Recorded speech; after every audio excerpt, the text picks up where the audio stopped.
अस्सलाम वालेकुम friends, NTS test guide की तरफ से आपको अपने चैनल में खुशामदीद कहता हूँ। फ्रेंड्स, वंस अगेन आपको चूंकि मालूम हो चुका है कि 23 और 24 को सिटी सिटी आईटी जबकि पीटी टीटी वगैरह का टेस्ट होने वाला है। तो इसी टेस्ट के लिए मैंने सोशल स्टडी से कुछ एमसीक्यूज जो बहुत ही इंपॉर्टेंट है और रिपीट हो सकते हैं, क्योंकि जो सिटी के लिए है क्लास 8 तक ये सोशल स्टडी को बाउंड किया है, तो इससे क्वेश्चन तकरीबन इससे क्वेश्चन हो सकते हैं। तो मैंने यहाँ पर बहुत इंपॉर्टेंट क्वेश्चन को लट किया। तो लेट्स स्टार्ट, क्वेश्चन को स्टार्ट करते हैं। तो यहाँ पर क्वेश्चन नंबर 77 है, Sultan Qutbuddin Aibak lead the foundation of Islamic architecture and subcontinent by constructing.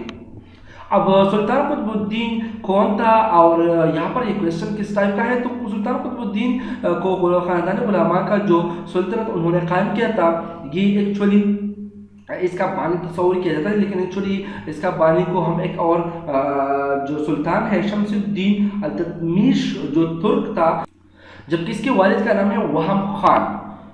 तो यहाँ पर सुल्तान कुतुबुद्दीन ऐबक ने कौन सी कंस्ट्रक्शन की है। तो ऑप्शन ए कहते हैं जिहान फना को तामीर किया था, मस्जिद कुव्वतुल इस्लाम को तामीर किया था, या कुतुब मीनार जो दिल्ली में है, जबकि ऑप्शन डी कहते हैं तो लीग फोर्ट उसने तामीर किया था। तो यहाँ पर जो करेक्ट ऑप्शन है ऑप्शन बी है। अब यहाँ पर आप सोचेंगे कि कुतुब मीनार दिल्ली जो है ये एक्चुअली सुल्तान कुतुबुद्दीन के साथ ऐबक जो नाम है के साथ बिल्कुल रिलेटेड है, ये उन्होंने ही तामीर किया था, लेकिन यहाँ पर ये करेक्ट ऑप्शन है, ऑप्शन बी करेक्ट है। मस्जिद कुव्वतुल इस्लाम ये कुतुबुद्दीन ऐबक ने स्टार्ट किया था, लेकिन इसकी जिंदगी में ये कंप्लीट नहीं हुआ था, जबकि कुतुब मीनार ये जो सुल्तान कुतुबुद्दीन का जो गुलाम था सुल्तान शमसुद्दीन अल्ततमिश जो तुर्कन था, वालिद का नाम वहम खान था, ये उन्होंने इसको कंस्ट्रक्ट किया था।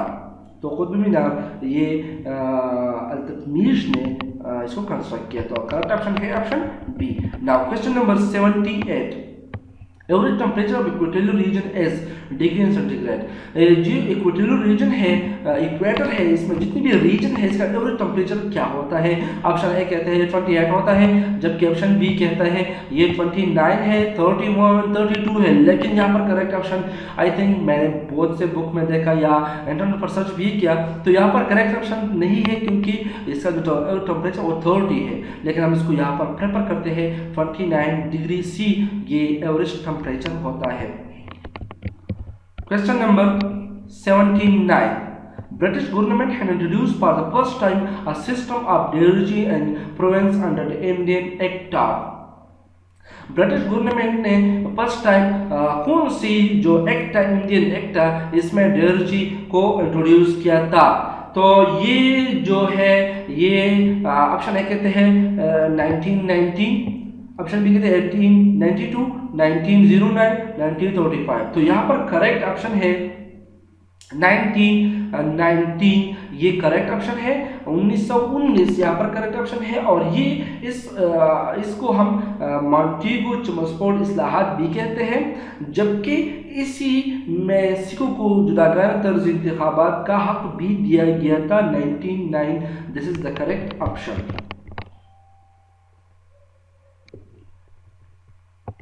Now question number 80. Question number 80 है ancestor of Noor जिहान came from. नूर जिहान के जो ancestor थे वो कहाँ से आए थे। तो ऑप्शन कहते हैं पर्शिया से, तुर्क, चाइना, अफगानिस्तान। तो यहाँ पर मैं आपको सारा हिस्ट्री नूर जहां के बारे में बताऊंगा। नूर जहां का असल नाम है मोहरुन्निसा, जो मिर्जा रियाज बेग की बेटी थी और शहंशाह अकबर के दौर में ईरान से हिंदुस्तान आई थी, यानी इट मीन पर्सिया से आई थी। जबकि सफर अगर इसके वालिद जब सफर के दौरान कंदहार के करीब 1577 को नूर जहां पैदा हुई। ये एक अमीर सौदागर ने उसे दिल्ली लाया, जिसका नाम है मसूद, मलिक मसूद, और गयास के दरबार अकबरी में मुलाजिमत दिलवाई। ये जो इसका बाप था, वालिद था, उसका नाम था गयास, इसको दरबार अकबरी में उसको मुलाजिमत दिलवाई। नूरजहां की 17 बरस की उम्र में अलकली से शादी हुई, जो अलकली को शरफगन कहा जाता है, और बाद में शरफगन इसका मौत हो गया। तो 1611 में जहांगीर के साथ नूरजहां की शादी हुई। और नूरजहां की हुकूमत स्टार्ट हुई 1611 से 1627 तक। इसमें इसको डिवाइड किया 2 पार्ट में, 1611 से 1622 तक और जबकि 1622 से लेकर 1627 तक। पहला अरसा जो 1611 से लेकर 1622 तक है, इसमें नूरजहां शहजादा खुर्रम जो एक्चुअली जहांगीर का बेटा था, इनके दरमियान इत्तेहाद था और इसके साथ इसका जो भाई था नूरजहां कासिफ खान, ये मिलजुल कर हुकूमत की बागडोर को संभाल रहे थे। जबकि जो दूसरा दौर है 1622 से लेकर 1627 तक, इनमें इन दोनों के दरमियान सख्त इख्तिलाफात मौजूद थे। तो यहाँ पर करेक्ट ऑप्शन है अब पर्सिया, ऑप्शन ए इसमें करेक्ट है, तो ऑप्शन ए यहाँ पर करेक्ट ऑप्शन है। Now question number 81.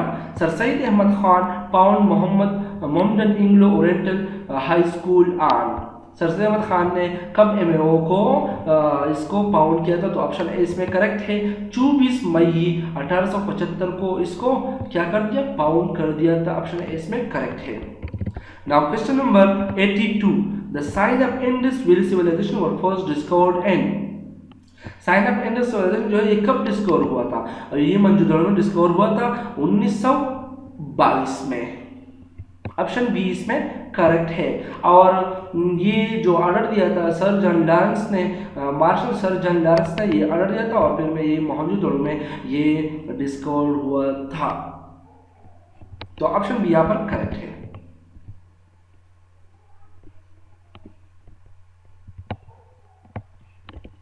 Now question number 71. Religion Deen Ilahi was enforced in religion जो दीन इलाही था इसको कब इन्फोर्स किया गया था, तो दीन इलाही एक्चुअली अकबर ने जो मुगल एम्पायर था उन्होंने 1582 में इसको इम्पोज किया था। अबुल फजल और फीजी की मदद से एक दीन को कायम किया था, और ये दीन एक्चुअली इसमें ईसाइयों, हिंदू और आतिश परस्तों की जो सम रूल्स इसको इंक्लूड किया था, और इसमें एक उसूल राइज किया था कि जो खुदा है वो एक है और वो अल्लाह है, जबकि अकबर इसका नाइब है, तो यहाँ पर ऑप्शन बी करेक्ट है 1582। Now question number 72. The collection and delivery of official letter was the responsibility of. अब मुगल एम्पायर में लोगों को मुख्तलिफ काम दिए थे, ओहदे दिए थे, तो इसमें एक था कलेक्शन और डिलीवरी ऑफ ऑफिशियल लेटर हुआ करता था, तो इसमें एक ऑप्शन है मीर बख्शी, ओइन बोरिड, मीर सामिन सामा, मीर अतश।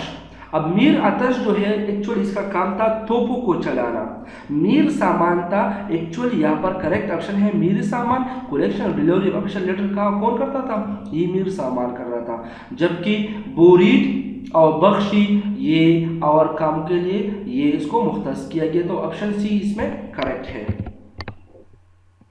Question number 73. अगर आप मीर बख्शी और ओइन बोरिड को के बारे में मालूम करना चाहते हैं कि ये काम कोई काम कर रहा था, जो आप कमेंट में बताइए, अब मैं आपको कमेंट में ज़रूर इसका जवाब दूंगा। तो question number 73. The instrument used to measure the intensity of earthquake is known as. Earthquake की जो इंटेंसिटी हम मालूम करना चाहते हैं, इसके लिए हम एक डिवाइस यूज़ करते हैं, जिसका नाम क्या है, ऑप्शन है कहते हैं हाइग्रोमीटर, सिस्मोग्राफ, बैरोमीटर, थर्मोमीटर, तो यहाँ पर करेक्ट ऑप्शन है seismograph. This is also given in a wrong way. Seismograph ये नहीं है, ये है सिस्मोमीटर। सिस्मोग्राफ इसके ग्राफ को हम कहते हैं, लेकिन यहाँ पर करेक्ट ऑप्शन चूंकि हम ढूंढना चाहते हैं, तो यहाँ पर करेक्ट ऑप्शन है सिस्मोग्राफ, जबकि एक्चुअली सिस्मोमीटर है। सिस्मोग्राफ उसको ग्राफ को कहते हैं। Question number 74. Which part of the earth is also known as नेव? कौन से पार्ट को हम नेव भी कहते हैं, तो ऑप्शन है कहते हैं crust, mental, internal core, external core, तो ऑप्शन सी इसमें करेक्ट है। इंटरनल कोर को हम कहते हैं नेव।